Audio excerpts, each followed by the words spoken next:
우리 하나님의 말씀 함께 보겠습니다. 하나님의 말씀 디모데후서 1장 3절로 5절의 말씀입니다.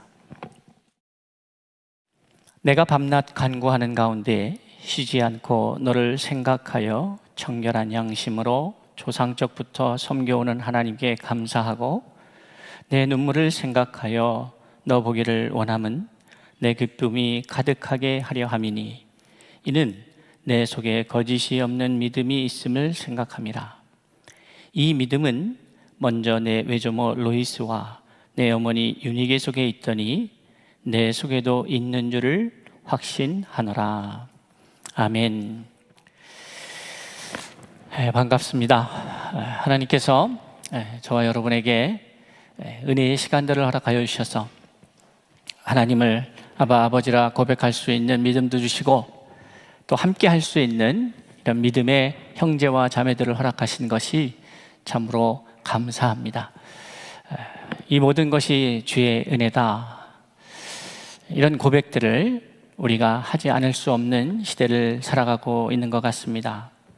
특별히 이제 다음 달이면 벌써 6월 2021년도도 반이 지나가게 됩니다. 우리가 언제부턴가 하나님의 늘 공급해 주시는 은혜가 늘 감사하는 것이 아니고 그것에 익숙해져서 당연한 것인 양 생각하고 있지는 않은가 돌아보면서 일상의 은혜가 우리에게 하나님의 크신 축복임을 고백할 수 있는 믿음이 저와 여러분 가운데 있기를 바랍니다. 하나님께서 우리에게 허락하신 귀한 삶의 자리에서 살게 하시는 그 뜻이 무엇일지 살피고 그 뜻을 이루어가는 그런 삶을 살 때 저와 여러분이 복된 삶이 될 줄로 생각을 해봅니다. 가정의 달, 지난주에 우리는 여호수아의 가문을 통해서 하나님의 크신 역사를 경험함에도 불구하고 여전히 애굽의 신들을 마음에 담고 있었던 이스라엘 백성들, 그것을 바라보던 여호수아가 이제 자신의 130년간의 인생을 정리하면서 110년이죠. 110년간의 인생을 정리하면서 어떻게 이런 일이 일어날 수 있을까? 그 많은 기적과 이적을 경험하고 홍해를 건너서 또 그 매일매일의 40년간의 시간 속에서 만나와 메추라기로 자신들을 먹이시고 반석에서 물을 내시고 아말렉 군대를 물리치게 하시고 또 요단강을 건너게 하시면서 지난 7년의 시간 속에서 가나안 전쟁을 승리로 이끌게 하신, 어떻게 보면 이스라엘 백성을 놓고 보면 도저히 일어날 수 없는 현실 상황이 현실 속에서 그들의 삶에서 경험되어졌습니다. 그러니까 이것은 아무리 생각해봐도 아무리 따져봐도 하나님의 은혜입니다 라고 고백할 수밖에 없는 상황이었죠. 그런데 신기하게도요, 이스라엘 백성들은 그 은혜를 경험해 놓고도 여전히 무엇을 그리워하느냐? 애굽을 그리워하고 있는 사람들이 있었던 거죠. 애굽의 신들을 섬기고 있습니다. 왜 이렇게 됐을까? 생각으로는, 마음으로는 어떻게 보면 상황 속에서 그것을 극복했으리라 이렇게 여겨졌는데, 그들의 익숙함이 또는 문화로 자리 잡고 있는 그런 습관들이 여전히 그들을 하나님으로부터 멀어지게 하고 있다는 사실이었습니다. 그래서 이제 그가 세겜의 사람들을 불러 모으고 마지막 연설을 하죠. 그러면서 하는 말이, 당신들은 선택하시오. 여기까지, 이곳까지, 지금까지 인도하신 하나님을 선택하든지 아니면 당신들이 여전히 섬기고 있는 애굽의 신들을 선택하든지 선택하시오. 그러나 나와 내 집은 여호와를 선택합니다. 이렇게 고백을 합니다.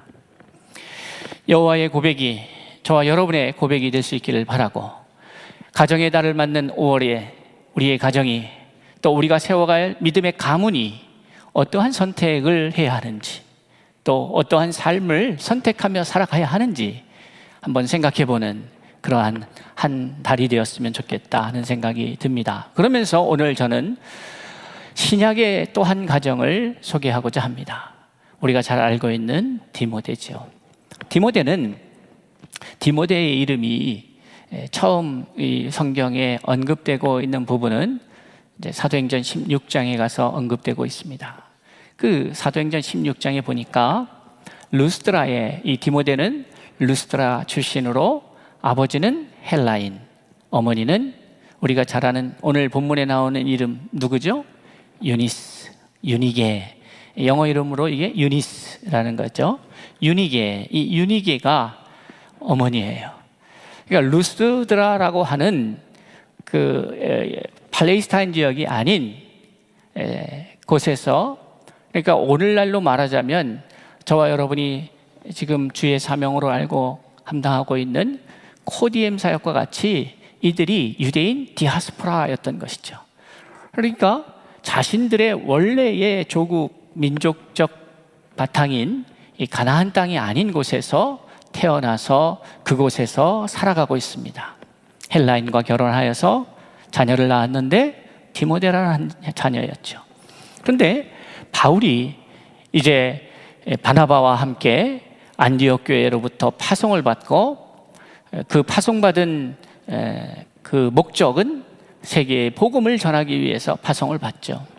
그리고 파송을 받고 이것저것 복음을 전하는 중에 이제 사도행전 15장에 보면 바울과 바나바가 결별을 합니다. 그 결별의 그 이유가 됐던 것이 마가라고 하는 사람 때문에 그렇게 되죠. 그런데 재미있는 것은 이제 누가가 이 이야기를 기록함에 있어서 마가의 퇴진, 그리고 바울과 바나바의 어떻게 보면 인간적으로 봤을 때에는 결별, 그러니까 이 드러난 상황으로만 보면 어떻게 보입니까? 하나님의 사역이 흔들려 보입니다. 같이 함께 안디옥 교회에서 파송받았던, 그리고 어떻게 보면 바나바는 바울을 이끌어준 사람입니다. 그런데 두 사람이 갈라서요.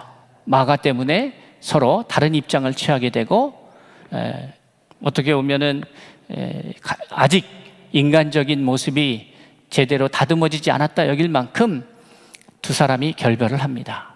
그런데 결별을 하고 나서 그 이야기 다음에 바로 16장에 이 디모데의 이야기가 나옵니다.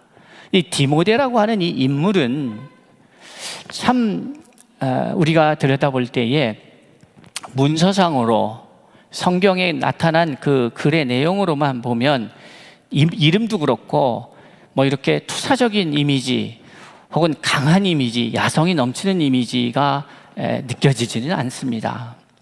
그런데 바나바와 바울로 시작된 이야기, 바울이라는 사람이 등장하면서 바나바를 통해서 등장을 하게 되고, 그 둘이 결별하면서 바울은 새로운 파트너를 만나게 됩니다. 누구냐 하면 바로 이 디모데죠.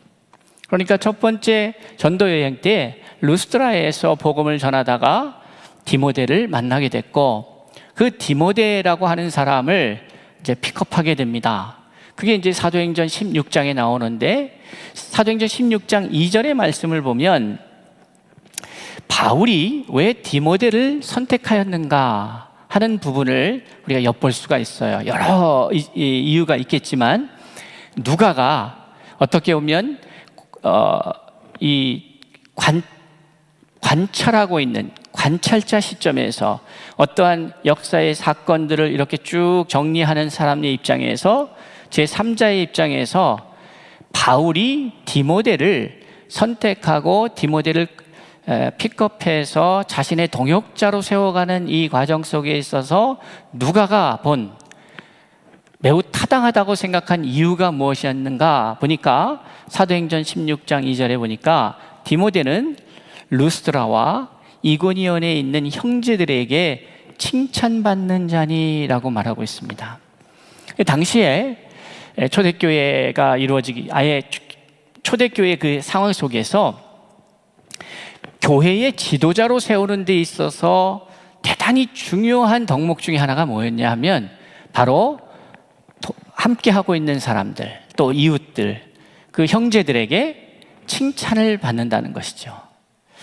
우리가 생각할 때 이것은 매우 이례적이라 보여집니다. 오늘날 교회에서 교회 지도자로 세워지고 하나님의 일을 하는 데 있어서 일꾼으로 세움을 받을 때에 여러분 가장 중요하게 생각하는 게 무엇일까요? 우리는 언뜻 이렇게 말할 수 있습니다. 믿음이죠. 믿음이 큰 사람, 믿음이 좋은 사람, 그 사람을 하나님이 쓰시겠죠. 이렇게 말할 수 있을 것 같습니다. 여러분의 생각은 어떠십니까? 이것은 함께 하나님의 일을 감당할 하나님의 교회 지도자를 세우는 데 있어서 매우 중요한 모습인데, 바로 그가 살아온 그의 삶의 현장에서 칭찬받는 사람이었다라고 하는 것이죠. 우리는 믿음의 삶을 살아가면서 이 부분을 관과하기가 쉽습니다. 그러니까 하나님과의 관계만 신경을 쓰고 이웃과의 관계를 소홀히 할 수가 있다는 것이죠. 반면에 이웃과의 관계만 중요시하고 하나님과의 관계를 소홀히 하는 사람들도 있을 수 있습니다. 그런데 중요한 것은 하나님과의 관계는 기본이겠죠. 그 하나님의 관계가 열매로 나타나는 것이 무엇인가 보니까 이웃과의 관계였습니다. 그래서 그가 속해 있는 지역사회에서, 공동체에서 사랑받는 자, 칭찬받는 자, 그 디모데를 바울이 픽업을 합니다. 그리고 그 바울을 픽업할 때에 사도행전에 보면 바울은 할례를 행합니다. 그 디모데가 어떻게 보면은 half and half 아니겠습니까? 그러다 보니까 할례를 받지 않은 거예요. 그런데 무엇을 위해서 할례를 하겠습니까? 바울이 할례가 필요한 것 같지 않아요. 갈라디아서에서도 보면 자신은 할례를 전파한 적이 없다 이렇게 표현을 해요.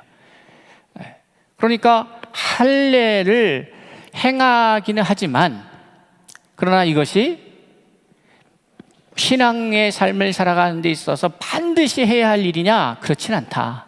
그런데 덕을 세우기 위해서 할례를 행하는 것이죠. 그래서 할례를 행합니다.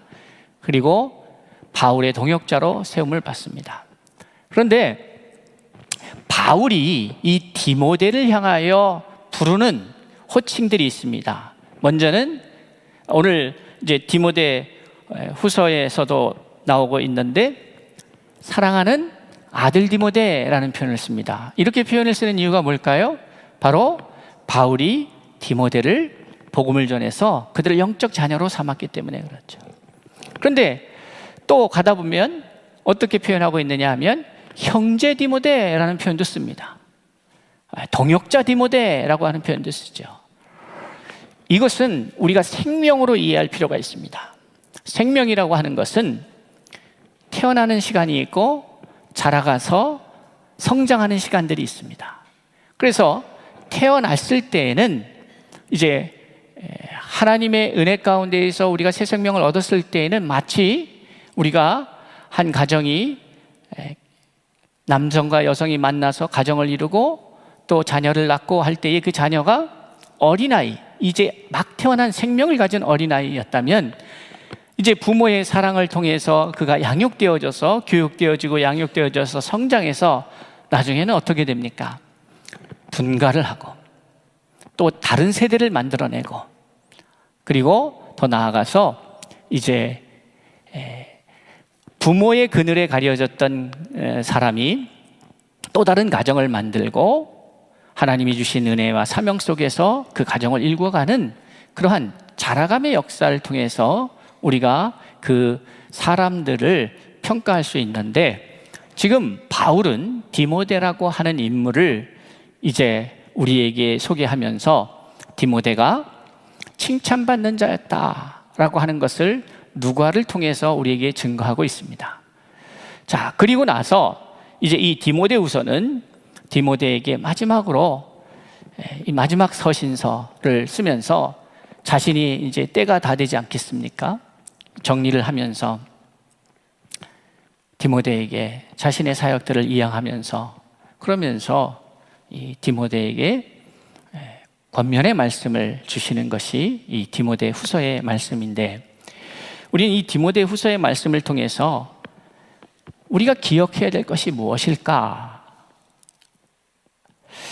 어제가 무슨 날이었습니까?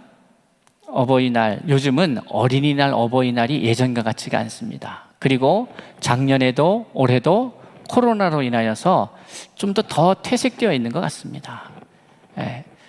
그런데 우리가 가만히 생각해 보니까 어버이, 미국은 Father's Day, Mother's Day 하는데 여기는 우리는 부모님 데이인 거죠. 그래서 저희는 이것을 몇 년 전부터 Family Day 이렇게 해서 가족의 날로 저희가 이제 다다음 주에 우리가 함께 보내게 됩니다. Family Day, 우리에게 허락하신 가정을 하나님의 허락하신 은혜를 기억하면서 함께 보내게 되는데, 어쨌든 어버이날을 우리가 지내오면서 부모가 없이 나는 존재할 수 없었고 그 존재의 지금 이 순간은 그 부모님의 은혜이다 라고 하는 것을 고백하는 그런 시간들이고 감사합니다 하는 시간들이죠. 그런데 우리가 기억해야 될 것은 이 육신의 부모는 이 땅에 사는 동안의 인연이겠죠.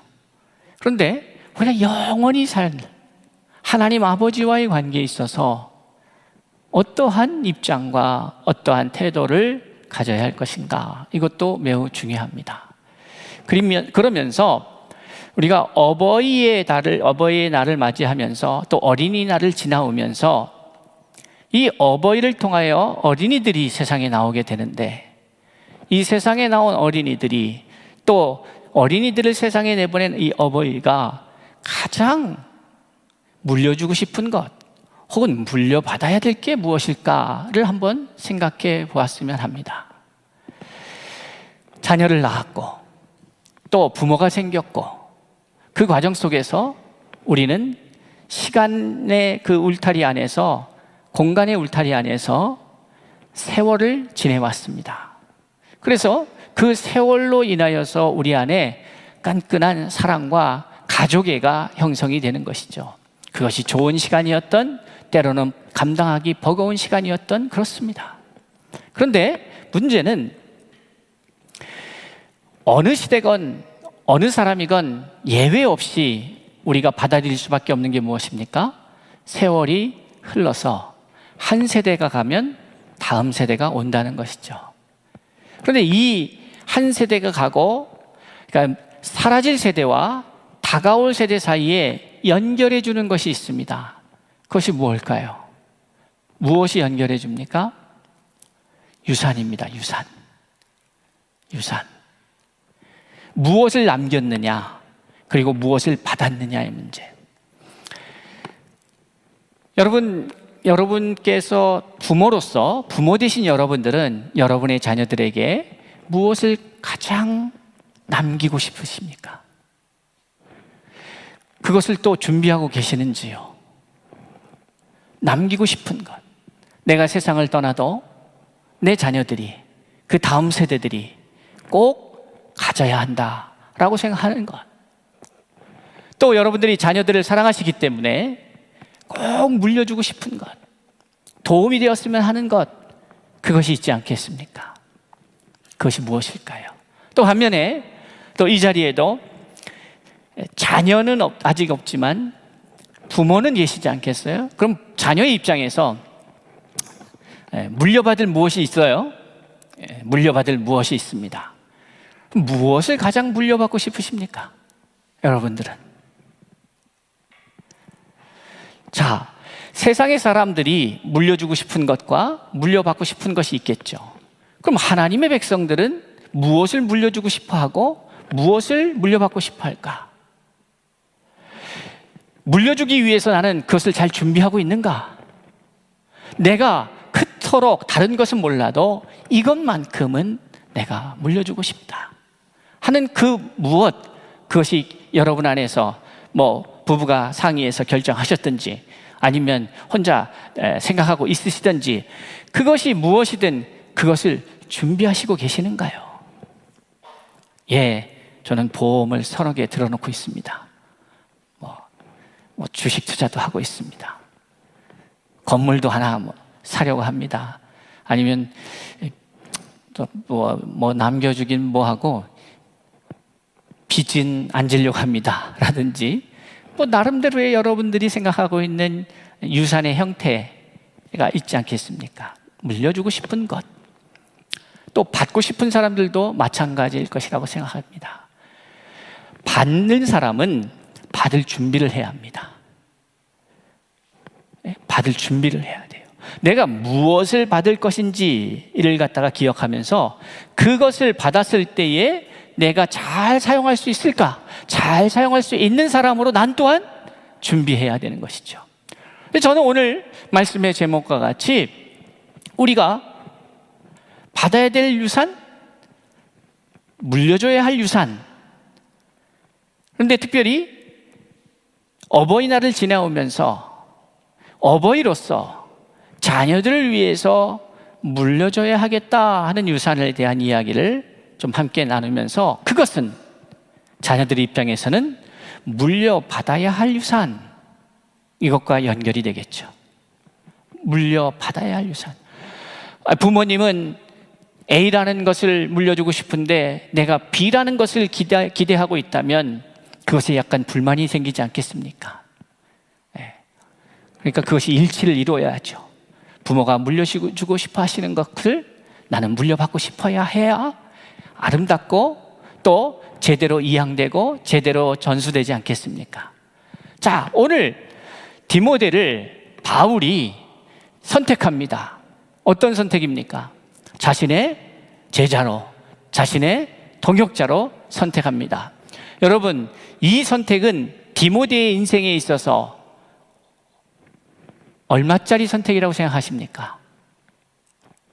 바울이 디모데를 불렀다고 해도 디모데가 제가 장가도 가야 하고요, 소도 사가야 하고요, 지난달에 계약한 밭이 있어서 이것도 개간해야 되고요, 그렇게 바울의 콜링, 아니 더 정확하게 말하자면 바울을 통한 하나님의 콜링을 제가 잠시만요 라고 외면할 수도 있지 않겠습니까?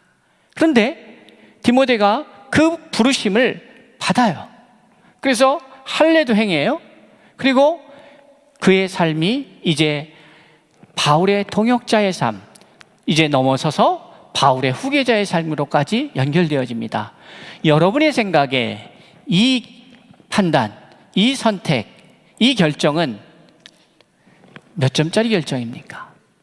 디모데 인생에 있어서 잘한 결정일까요? 아니면 잘못된 결정일까요? 투표를 해볼까요? 어떠신 것 같으세요? 우리 함께 예배하고 있는 우리 고대임교회 성도들, 또 해외에 있는 성도들, 여러분의 생각은 어떻습니까? 생각해 보십시오. 지금 여러분이 생각하는 것이 여러분의 믿음의 상태하고 매우 밀접한 관계가 있죠. 그런데 객관적으로 좀 더 현실적으로 봤을 때에 부모 입장에서 디모데가 이런 결정을 했을 때에 그들의 믿음의 수준과 상태에 따라서 이 결정에 대해서 다른 평가가 나오지 않겠습니까? 매우 기뻐하는, 내가 그토록 주님 기도하에 응답이 되었습니다, 내 아들을, 내 딸을, 내 자녀들을 주님이 부르셔서 하나님의 거룩한 일을 위해서 쓰임받게 그 기회를 주신 것 너무나도 감사합니다 하는 사람이 있을 수 있고, 반면에 어떤 사람은 왜 하필 우리 애입니까? 더 이상 얘기는 않겠습니다. 그런 반응이 있을 수 있겠죠. 왜 내 아들이, 왜 내 딸입니까? 내가 평신도로서 잘 섬기고 장로도 되고 권사도 되고 직분자가 돼서 주의 종을 열심히 잘 섬기겠습니다. 그러나 주의 종은 아닙니다 하는 분들도 있겠어요, 없겠어요? 중심교회 성도들, 코디엠교회 성도들은 믿음이 좋아서 대답을 안 하시는데 모르겠습니다. 네, 저도 하나님이 지금 제가 제 삼형제를 놓고 이렇게 봤을 때에 현재까지는 아무도 없습니다. 현재까지는. 네, 그 이유가 보니까 자기는 자기가 볼 때에 너무 힘들 것 같대요. 얘가 아직 모르는구나. 네, 힘든 거를, 고생을 안 겪어봐서 아직 모르는구나 생각을 해요. 아직 모르겠어요. 없어요. 그런데 그러니까 그런 제가 마음이 편할 수도 있어요. 제가 겪어온 거를 이렇게 보면서 우리 아이들이 이 길을 걷는다고 했을 때 내 반응은 어떨까? 아직 겪어보지 않아서 모르겠습니다. 모르는 거죠. 좀 다른 길로 갔으면 좋겠다 하는 생각도 들겠죠. 어떠한 우리가 하나님의 나라를 꿈꾸며 이 땅에서의 삶이 영원한 삶이 아니라 하나님의 나라의 삶이 영원한 삶이고 우리는 그 나라를 준비하는 사람이다 라고 말은 하고 있지만 과연 우리가 어떠한 선택을 할 것인가? 꼭 신학교를 가서 목회자가 되는 것이 하나님의 나라에 위해서 쓰임받는 하나님의 사람으로 헌신하는 것이 아닙니다. 아니죠. 여러분이 하나님께서 허락하신 삶의 자리에서 묵묵히 믿음의 삶을 살아내는 것이 하나님의 뜻이죠. 그것은 매우 중요한 것입니다. 그런데 어쨌든 우리는 저나 여러분이나 하나님의 부르심에 반응하느냐 외면하느냐 이 두 가지 사실에 대해서는 예외 없이 적용되는 부분이죠. 예외 없이. 디모데의 부모 입장에서 이 디모데의 선택을 어떻게 생각했을까? 그것은 오늘의 이야기로 풀어가자면 디모데의 부모는 그들의 이 바울이 디모데를 픽업해서 이제 나와 함께 하나님의 일을 감당하는 나의 제자로, 나의 동역자로, 나의 후계자로 세울 것이야 라고 했을 때에 디모데가 포기해야 할 많은 세상의 일들이 있습니다. 그것을 잘 아는 디모데의 부모 입장에서 이것을 어떻게 받아들였을까는 그 부모의 신앙이 어떠한지와 연결되어 있는 지점이죠. 그것은 만약에 이것을 기쁨으로 받은 부모였다면 그 디모데가 이제 그 사역을 위해서 필요한 것들을 어떻게 하면 도울 수 있을까를 고민했을 거고, 그것이 아니었다면 계속해서 다시 돌이키도록 회유하고 다시 꼭 그렇게만 하나님 위해서 살아가는 게 아니지 않느냐, 그것만이 주를 위해서 사는 것이 아니다, 세상에 많다, 오히려 너 사업해서 참 재산을 많이 일궈서 선교 많이 하고 교회도 짓고 등등의 많은 이야기들을 할 수 있을 겁니다. 그렇지 않겠습니까? 저는 오늘 저와 여러분은 여러분의 자녀들에게, 또 저는 제 자녀에게 어떠한 유산을 물려주고 싶은가, 그 얘기를 하고 싶은 것이죠. 그것은 내가 지금 어떠한 믿음의 모습인가와 연결되어진다 하는 거예요. 그리고 여러분, 부모님들이 여러분에게 재산을 물려주고 싶으시다, 많은 물질을 물려주고 싶다 하면 여러분 열심히 그 재산을 받아서 관리할 수 있도록 공부해야 합니다. 준비해야 합니다. 안 그러면 그 많은 재산이 독이 되는 거죠. 오해하지 않았으면 좋겠습니다. 저는 지금 여러분 그것은 세속적인 거다 이 이야기를 하는 것이 아닙니다. 여러분에게 설명드리는 것이죠. 여러분들이 물려주고자 하는 것, 그것이 무엇이면 그 무엇을 잘 물려받을 수 있도록 자녀들을 교육해야 합니다. 자녀들을 준비시켜야 합니다. 자녀들 입장에서는 자기가 물려받을 것을 잘 계승할 수 있도록 준비해야 합니다. 그렇지 않으면 이 땅에 사는 동안에도 낭패를 겪습니다. 오히려 그것 때문에 어려움을 겪습니다. 그리고 여러분이 오늘 디모데와 같이, 디모데가 이렇게 바울에게 픽업돼서 바울의 동역자로서, 나아가서는 후계자로서 이렇게 그 길을 걸어갈 수 있었던 그 밑바탕에 무엇이 있었는가? 오늘 디모데 후서의 말씀에는 이렇게 기록되어 있는 것이죠. 내가 밤낮 간구하는 가운데 쉬지 않고 너를 생각하여 청결한 양심으로 조상적부터 섬겨오는 하나님께 감사하고. 이 조상적부터 섬겨오는 하나님인데 무엇으로 섬겼냐? 청결한 양심. 그러니까 이것은 디모데가 잘났거나 지금 이 시대의 사람들이 잘나서가 아니라 이들이 부모 세대로부터 배운 거예요. 겪은 거예요. 저도 어렸을 때부터 자라면서 제가 신앙에 대해서 부모님으로부터 받은 것 중에 하나가 뭐냐? 거짓이 없어야 된다는 거였어요. 거짓. 그러니까 다른 것도 물론이지만 거짓말하는 거에 대해서는 엄격한 제재를 받았죠. 거짓을 말하는 거. 그런데 저희 부모님들이 저한테 자녀들 가르칠 때 그렇게 가르쳐라고 말씀하신 적이 없습니다. 그런데 저도 제 자녀들을 가르치면서 다른 거는 내가 몰라도 너가 거짓을 말하는 것에서는 용서가 안 된다. 이것을 저도 가르치고 있는 거예요. 왜냐? 저도 배웠으니까 그렇게. 그리고 이 거짓을 말할 때에는 막 떨리는 거예요. 그게 얼마나 제 개인적 문화 속에서 거부감을 갖고 있는 거죠.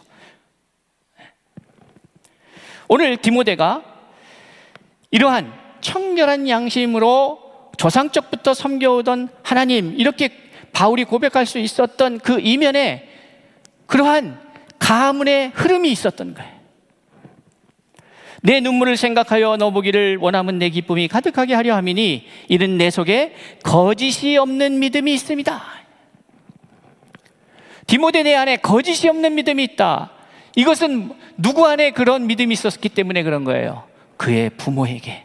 그래서 이것을 설명하면서 이렇게 설명합니다. 이 믿음은 무슨 믿음이에요? 거짓이 없는 믿음은, 이 믿음은 먼저 내 외조모 로이스와 내 어머니 유니게 속에 있더니 내 속에 있는 줄을 확신하노라. 그러니까 디모데 안에 있는 거짓이 없는 이 믿음은 어디로부터 시작되는 겁니까? 로이스, 유니게로 이어지는 거예요. 외탁을 했네요. 여기서 온 거예요. 여기에 이렇게, 그러면은 이 로이스는 또 어디서부터 배웠을까? 위에 기록이 안 돼 있으니까 위에는 아니겠지, 그렇게 생각할 수도 있어요. 그러나 적어도 로이스와 유니게가 언급되는 거 봐서 적어도 이 몇 대째 이 집안이 강조했던 것은, 그럼 로이스는 어떻게 이렇게 거짓이 없는 믿음으로 만들어졌겠어요? 또 그 부모들이 그러한 모습을 갖추지 않았을까 하는 합리적 추론을 할 수 있겠죠. 그러니 디모데의 지금의 모습은 디모데가 이루었다기보다는 그 부모가 만들어 놓은 유산이죠. 그리고 그 어머니 유니게도 누구로부터 받은 거예요? 로이스에게부터 교육되어진 것이죠. 여러분, 이제 코디엠 사역이라고 하는 것이 복음으로 대한민국을 새롭게 하여, 더 나아가 열방 가운데 흩어져 있는 이 한민족을 새롭게 하여서 그들로 하여금 그들이 살고 있는 하나님이 허락하신 그 땅을 새롭게 하고 하나님의 생명으로 다시 세워가는 그 일을 위해서 저희들이 부름을 받은 것이죠. 그러기 위해서는 먼저 우리의 가정이 새로워져야 되고 내 자신이 새로워져야, 내가 속해 있는 그곳이 새로워져야 된다. 그런데 새로워지는 것은 새로워짐을 통하여서 궁극에 하나님께서 우리에게 요구하시는 것이 무엇입니까? 바로 저와 여러분이 생명력 있게 살맛나는 인생을 살아가라는 것이죠. 이 땅에 살면서 하나님의 생명, 생기를 불어넣으니 생명이 된지라, 성령을 불어넣으니 살아있는 영이 되었다 라고 하는 것을 우리는 우리의 삶을 통하여서 우리가 함께하고 있는 우리 이웃들에게 흘려보내야 되는 것이죠. 오늘 우리는 가정의 달을 맞이하면서 어떻게 보면 이 사회 속에서 가장 작은 단위의 사회인 이 가정이 살아나야 우리 지역사회가 살아나고 더 나아가 이 세상이 살아나겠죠. 여러분, 우리는 하나님의 가족이 되려고 예수 그리스도를 믿는 것이에요. 하나님의 가족. 하나님의 가족, 그 가족을 하나님 나라에서 하나님의 가족으로서 살아가는 것을 이 땅에서 연습하는 것이 나의 가정이죠. 그러니까 여기서 천국을 이루어야 되는 거예요. 근데 이것이 한 사람의 노력만으로 되느냐? 그렇지 않습니다. 함께 이루어가야 돼요. 근데 여기서 중요한 게 뭐예요? 내가 부모가 어떠한 인생관과 가치관과 의식을 가지고 살아내느냐가 자녀들이 보고 배우는 것이고, 그리고 그들도 모르는 사이에 여러분 배우기 위해서 이것은 멋지지, 이것은 괜찮아, 이 정도면 우리의 가문의 가훈으로 삼을 만해 해서 담는 게 아니고 부모의 삶을 들여다보면서 자신도 모르게 익혀지는, 그게 교육이죠. 그러게 되기 위해서는 우리 부모들이 무엇을 물려줄지를 선택해야 합니다. 무엇을 물려줄 것인가? 무엇을 물려줄 것인가? 그리고 그 무엇을 물려줄 것인가가 결정이 되면, 그러면 그것을 물려받은 것을 우리 자녀들이 잘 관리하고 잘 계승하고 잘 키워가고 더 풍성히 하기 위해서 어떠한 교육을 받아야 하는지를 결정할 수 있게 되는 것이죠. 무엇을 물려줄지를 결정하지 못하면 이것을 받고 어떻게 이것을 관리할지를 교육할 수도 없는 것이죠. 그리고 자녀들이 부모가 물려주기로 한 이것을 가장 귀한 선물로 여길 수 있도록 그를 교육해야 하죠. 그렇지 않으면 불편하고 불만이 섞이게 되는 거예요. 불만족스러운 거예요. 그럼 관계가 틀어지겠죠. 무엇을 물려줄 것입니까? 오늘 디모데가 이렇게 위대한 수천 년 동안의 2000년 시간 속에서 참 훌륭한 교회 지도자로서 이렇게 많은 사람들에게 존경받고 인정받는 그 시작점이 어디 있었냐? 그 시작점이 바로 거짓이 없는 믿음이었다. 근데 이 거짓이 없는 믿음이 어디서부터 시작됐는가? 어머니로부터 왔다. 그 어머니는 어디로부터 받았는가? 로이스, 그의 어머니 디모데의 외할머니에게 받았다는 거예요. 사랑하는 성도 여러분, 이제 잘 생각하셔야 합니다. 그리고 잘 준비하셔야 합니다. 여러분의 믿음이 어떤 믿음인가? 기복신앙인가? 성장 혹은 축복 위주의 믿음인가? 잘 된다. 난 자녀들 향해서 늘 우리가 그렇게 말해요. 난 네가 잘 됐으면 좋겠다. 너 잘 되라고 하는 것이다. 그런데 그 잘됨의 기준이 무엇인가가 정해져 있지 않으면, 아니 그것이 성서적이지 않으면, 그것이 복음적이지 않으면 우리는 세상의 관점에서 자녀를 잘 되라고 축복하는 것이 오히려 저주가 된다는 사실을 기억해야 합니다. 무엇이 잘 되는 건가? 사랑하는 성도 여러분, 우리가 궁극에 결론적으로 우리가 받게 될 유산은 무엇인가? 바울은 그것에 대해서 로마서 8장 17절에서 이렇게 언급하고 있습니다. 자녀이면 또한 상속자 곧 하나님의 상속자요 그리스도와 함께한 상속자니 우리가 그와 함께 영광을 받기 위하여 고난도 함께 받아야 할 것이니라. 우리는 하나님 나라의 상속자라.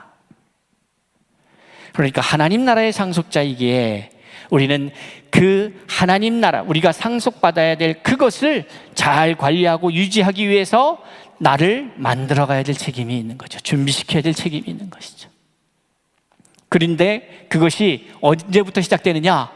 부모 때부터 시작되는 거예요. 내가 그 훈련을 해야 내 자녀들이 그 훈련을 하게 되고 그 자녀의 자녀가 그 훈련을 하게 되는 것이죠. 기억하십시오. 여러분이 이 땅에서 물려주는 그 모든 것들은 이 땅에서만 필요한 겁니다. 그런데 여러분이 오늘 디모데가 유산으로 물려받았던 믿음의 유산, 거짓이 없는 이 믿음은 영원히 가게 된 유산입니다. 그러니 여러분은 선택하셔야 됩니다. 이제 여러분이 그동안 내가 자녀들을 위하여 물려주고자 했던 그것이 무엇이어야 되는가? 결국에는 하나님 나라를 받을 수 있는 자로 세워가는 그 작업, 그 노력, 그 과정이 있어야 함을 기억하는 5월이 되었으면 합니다.